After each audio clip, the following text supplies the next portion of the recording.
یہ کہانی ایک ایسے لڑکے کی ہے جو ایک رات شدید بے چینی کا شکار تھا۔ رات کے تقریباً 3 بج چکے تھے مگر اسے نیند نہیں آ رہی تھی۔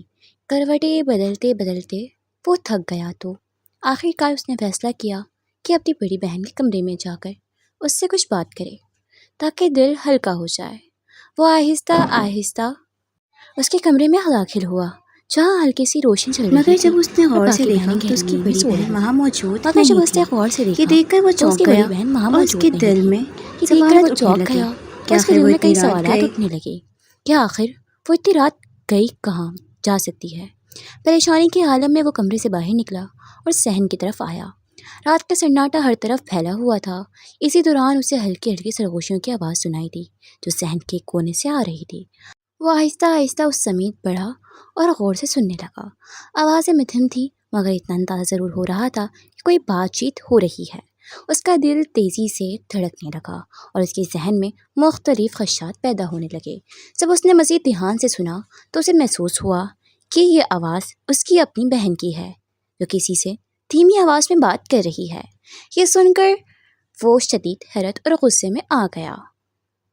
اس نے صورتحال کو سمجھنے کی کوشش کی اور کچھ دیر سوچنے کے بعد دروازے کے قریب جا کر آواز دی۔ اس نے اپنی بہن کو مخاطب کرتے ہوئے کہا کہ وہ جانتا ہے کہ وہ اندر ہے اور اس کے ساتھ کوئی اور بھی موجود ہے، اس لیے بہتری یہی ہے کہ وہ دروازہ کھول دے تاکہ بات سکون سے ہو سکے۔ ابتدا میں اندر سے انکار کی آواز آئی مگر جب اس نے سختی سے بات کی اور یہ کہا کہ اگر دروازہ نہ کھلا گیا تو وہ گھر والوں کو بلائے گا، تو کچھ دیر بعد دروازہ آہستہ آہستہ کھلا۔ اس کی بہن گھبرائی ہوئی نظر آ رہی تھی اور اس کے ساتھ موجود شخص وہاں سے نکلنے کی کوشش کرنے لگا مگر لڑکے نے اسے روک دیا۔ اس لمحے فضا میں ایک عجیب سا تناؤ تھا۔ لڑکے کے دل میں غصہ، حیرت اور مایوسی سب کچھ ایک ساتھ تھا۔ اس نے اپنی بہن سے سخت لہجے میں سوالات کیے اور اس کے رویے پر ناراضگی ظاہر کی۔ بہن نے بھی گھبراہٹ میں اپنی صفائی پیش کرنے کی کوشش کی اور کہا کہ حالات ایسے بن گئے تھے کہ وہ خود کو روک نہیں پائی۔ اس نے اپنے بھائی سے معافی مانگی اور کہا کہ اگر یہ بات گھر والوں تک پہنچ گئی تو بہت بڑا مسئلہ ہو جائے گا۔ اس نے اس سے درخواست کی کہ وہ اس کا راز چھپا لے۔ یہ ساری صورتحال لڑکی کے لیے بہت پریشان کن تھی۔ ایک طرف وہ اپنی بہن کے عمل پر غصہ تھا اور دوسری طرف وہ خود بھی جذباتی کشمکش میں مبتلا ہو گیا تھا۔ اس نے کچھ دیر سوچنے کے بعد اپنی بہن سے کہا کہ وہ اس معاملے پر بعد میں بات کرے گا اور ابھی سب کو پرسکون رہنا چاہیے تاکہ کوئی شور نہ ہو۔ اگلی صبح جب وہ اٹھا تو گھر کا ماحول بظاہر نارمل تھا۔ اس کے والدہ ناشتہ تیار کر چکی تھیں اور اسے روزمرہ کے کاموں کے لیے کہہ رہی تھیں مگر اس کے دل میں رات والا واقعہ مسلسل گردش کر رہا تھا۔ وہ خاموشی سے ناشتہ کر کے اپنی دکان پر چلا گیا مگر اس کا ذہن کہیں اور ہی الجھا ہوا تھا۔ اسی دوران اس کی زندگی میں ایک اور پہلو بھی تھا۔ اس کے محلے میں ایک لڑکی رہتی تھی جس سے وہ دل ہی دل میں پسند کرتا تھا۔ وہ لڑکی بھی اس سے بات کرنے کے بہانے اس کی دکان پر آتی رہتی تھی۔ اس دن بھی وہ آئی اور اس نے اس سے تنہائی میں بات کرنے کی خواہش ظاہر کی۔ اس نے اس فون دیا تاکہ وہ آرام سے بات کر سکے۔ گھر جا کر اس لڑکی نے اسے فون کیا اور اپنے جذبات کا اظہار کیا۔ اس نے کہا کہ وہ اس سے ملنا چاہتی ہے اور اس کے بغیر نہیں رہ سکتی۔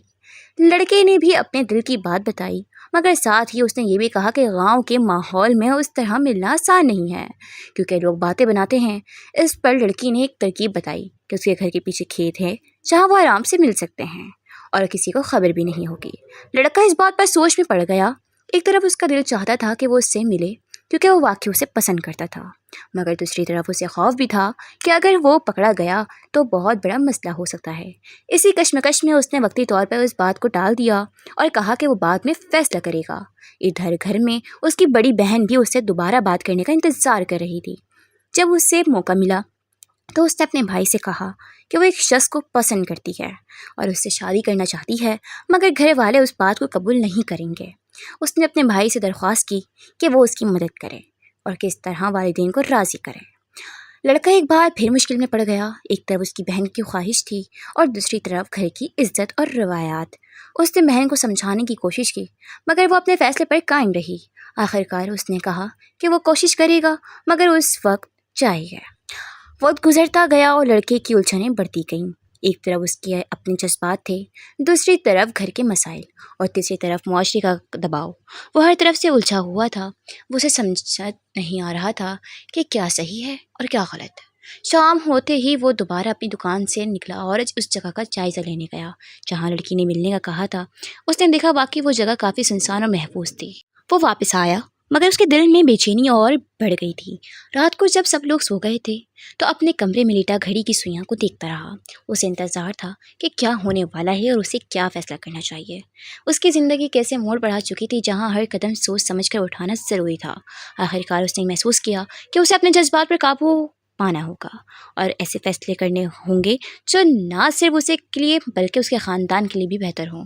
اس نے دل ہی دل میں ارادہ کیا کہ وہ جلدی بازی میں کوئی قدم نہیں اٹھائے گا بلکہ سوچ سمجھ کر آگے بڑھے گا تاکہ کسی کو نقصان نہ پہنچے۔